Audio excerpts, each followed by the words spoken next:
श्री कृष्णाय नमः। श्री गोपीजनवल्लभाय नमः। श्रीमदाचार्य चरण कमलेभ्यो नमः। श्री गुसाई जी परम दयालवे नमः।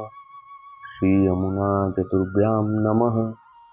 श्री गुरुवे नमः। श्री गुरुचरण कमलेभ्यो नमः। जय श्री कृष्ण। वार्ता प्रसंग 2। और एक दिन श्री गुसाई जी आप दांत कुचरत हते, सो दातन में ते एक ज्वारी को बुबला निकस्यो। सो ता समय चाचा हरिवंश जी ठाड़े हते। तब चाचा हरिवंश जी ने श्री गुसाई जी से पूछियो, जो राज यह कहा है।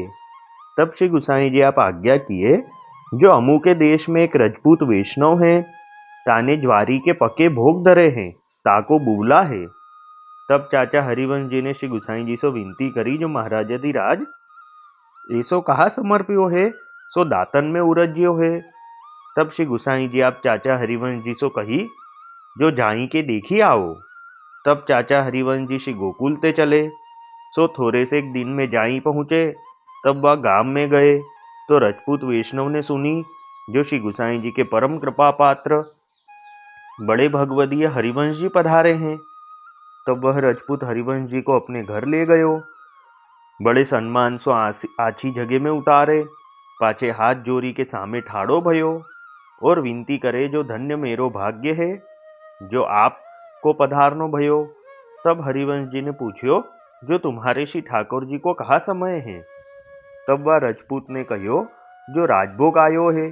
तब हरिवंश जी ने पूछी, जो रसोई कौन करे, भोग कौन समर्पे हैं। तब वह रजपूत ने कही, जो स्त्री रसोई करे हैं और भोग समर्पे हैं। आप चलो देखो, अपने मार्ग की रीति सो धरे हैं। तब हरिवंश जी वाके श्री ठाकुर जी के मंदिर में गए। टेरा सरकाय के देखियो। तब वह रजपूत ने हूँ देखियो।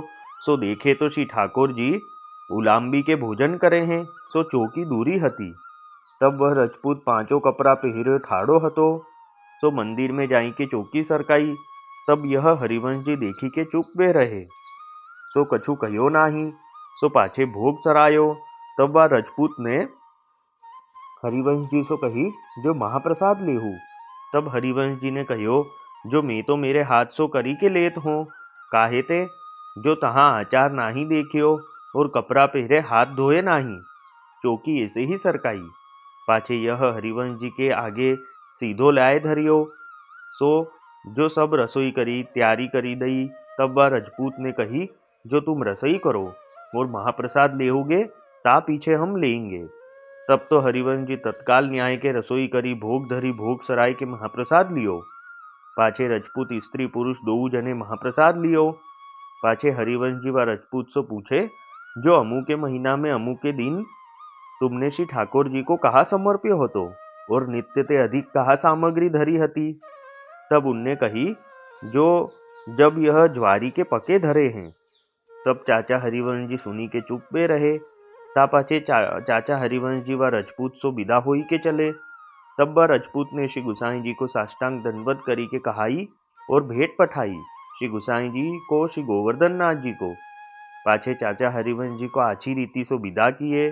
सो थोड़े से दिनन में श्री गोकुल आए। तब श्री गुसाई जी आपके पास बैठक में गए, सो दर्शन किए, दंडवत करी। तब वह वैष्णव रजपूत ने भेंट पठाई हती, सो भंडारी को सौंपी। तब वह श्री गोवर्धन नाथ जी की भेंट न्यारी धराई। सो वह रजपूत वैष्णव की ओर ते दंडवत करी।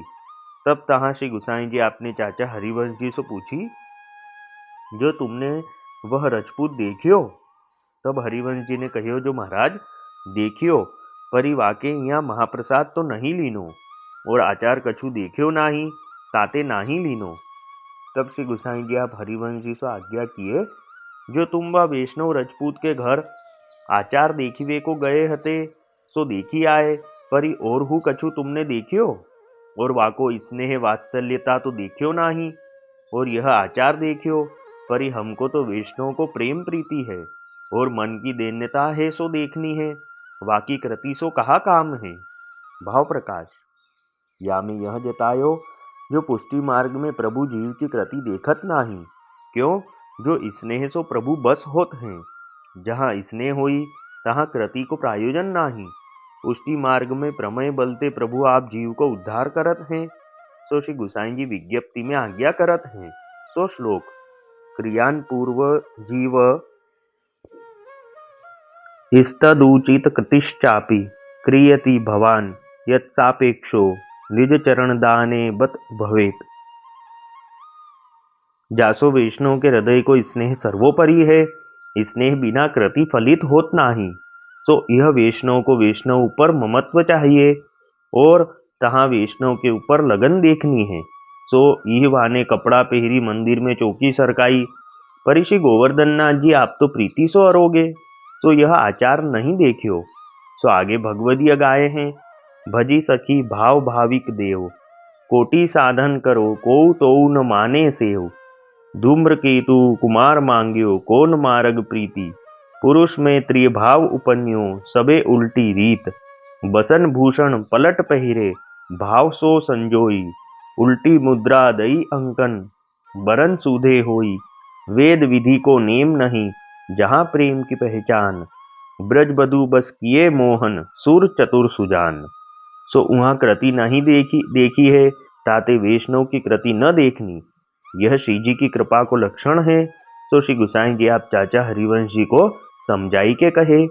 सो वह रजपूत श्री गुसाई जी को ऐसो कृपा पात्र भगवदीय हतो, जाकी श्री गुसाई जी सराहना करते। श्री ठाकुर जी आप हुआ को अनुभव जताते, ताते इनकी वार्ता कहाँ ताही कहिए। अब वार्ता का संक्षिप्त सारांश हिंदी में। एक बार श्री गुसाई जी के दांत से एक ज्वार का दाना निकला। तब चाचा हरिवंश जी पास में थे। उन्होंने श्री गुसाई जी से पूछा कि राज यह क्या है। तब श्री गुसाई जी ने आज्ञा करी कि हमारा एक रजपूत वैष्णव है, उसने ज्वार के पके भोग धरे हैं। तब चाचा हरिवंश जी ने विनती करी कि कृपानाथ, उसने ऐसा क्या समर्पित किया है कि ऐसा दांतों में उलझा है। तब श्री गुसाई जी ने आज्ञा करी कि जाके देख के आ जाओ। तब चाचा हरिवंश जी श्री गोकुल से चले और कुछ दिन में वह रजपूत के घर पहुंचे। तब वह रजपूत ने देखा कि श्री गुसाई जी के परम कृपा पात्र बड़े भगवदीय हरिवंश जी पधारे हैं। तब वह रजपूत ने चाचा हरिवंश जी का बहुत स्वागत किया और उनके अपने घर में पधराया। तब चाचा हरिवंश जी ने पूछा कि तुम्हारे श्री ठाकुर जी का अभी क्या समय है। तब वह रजपूत ने कहा कि राजभोग आए हैं और ये मेरी स्त्री है, यह रसोई करती है और सामग्री सब धरती है। तब चाचा जी मंदिर में गए और टेरा सरका के देखा तो श्री ठाकुर जी दूर से आरोग रहे हैं, चौकी बहुत दूर रखी है। तब वह रजपूत ने ऐसे ही मंदिर में जाके चौकी सरका दी। तब हरिवंश जी ने कुछ नहीं कहा, फिर भोग सराया। फिर वह रजपूत ने चाचा हरिवंश जी से कहा कि महाप्रसाद लो। तब हरिवंश जी ने कहा कि मैं तो अपने हाथ से सिद्ध करके लेता हूँ, क्योंकि चाचा जी ने देखा कि इनमें आचार विचार तो कुछ है नहीं। फिर वह रजपूत ने सब सीधा सामग्री ला के दी। तब चाचा जी ने स्नान करके रसोई करके भोग धरा और फिर भोग सरा के महाप्रसाद लिया। फिर वह स्त्री पुरुष ने भी महाप्रसाद लिया। फिर हरिवंश जी ने पूछा कि कुछ महीने पूर्व ये दिन तुमने नित्य से अधिक कौन सी सामग्री धरी थी। तब उनने कहा कि हाँ, ज्वार के पके धरे थे। तब चाचा जी चुप रहे। फिर चाचा जी वह रजपूत के घर से वापस श्री गोकुल आए। तब रजपूत ने बहुत भेंट श्री गुसाई जी और श्री गोवर्धन नाथ जी के लिए भिजवाई। तो चाचा जी वापस श्री गोकुल आए, श्री गुसाई जी को दंडवत करी, वह रजपूत की भी दंडवत करी और सब भेंट भंडार में सौंपी। तब श्री गुसाई जी ने चाचा जी से पूछा कि तुमने वह रजपूत को देखा। तब चाचा जी ने कहा कि हाँ महाराज, देखा, पर उनके यहाँ कुछ आचार विचार नहीं देखे, इसलिए महाप्रसाद नहीं लिया। तब श्री गुसाई जी ने आज्ञा करी कि तुम वह रजपूत के आचार विचार तो देख के आए, पर उनका स्नेह वात्सल्य तो देखा नहीं। हमको वैष्णव का प्रेम देखना चाहिए, उनकी दैन्यता देखनी चाहिए। वैष्णव की कृति से हमारा क्या काम है। भाव प्रकाश में समझाते हैं कि पुष्टि मार्ग में प्रभु जीव की कृति नहीं देखते हैं, उनके स्नेह के बस प्रभु होते हैं, और जहाँ स्नेह होता है वहाँ कृति का क्या काम। पुष्टि मार्ग में तो प्रमेय बल से उद्धार होता है, इसलिए वैष्णव के हृदय का स्नेह सर्वोपरि है। स्नेह बिना कृति फलित नहीं होती। और वैष्णव को वैष्णव के ऊपर ममत्व चाहिए। तो ऐसे श्री गुसाई जी आपने चाचा हरिवंश जी को समझाया। तो वह रजपूत श्री गुसाई जी के ऐसे कृपा पात्र भगवदीय थे जिनकी सराहना श्री गुसाई जी आप करते और श्री ठाकुर जी भी उनको अनुभव जताते। वल्लभी वैष्णव सदा सुहागी, जो श्री वल्लभ शरणे आवे सो पूरण बड़भागी। गल तुलसा की माला सोहे भाले तिलक रसाला, तापर वल्लभी मुद्रा सोहे मुख बोले गोपाला। तन मन धन वैष्णव पर वारू गाँव श्री गिरधर लाला, आज सभा में पूर्ण रहत हैं सूरदास नंदलाला। वल्लभी वैष्णव सदा सुहागी। जय श्री कृष्ण।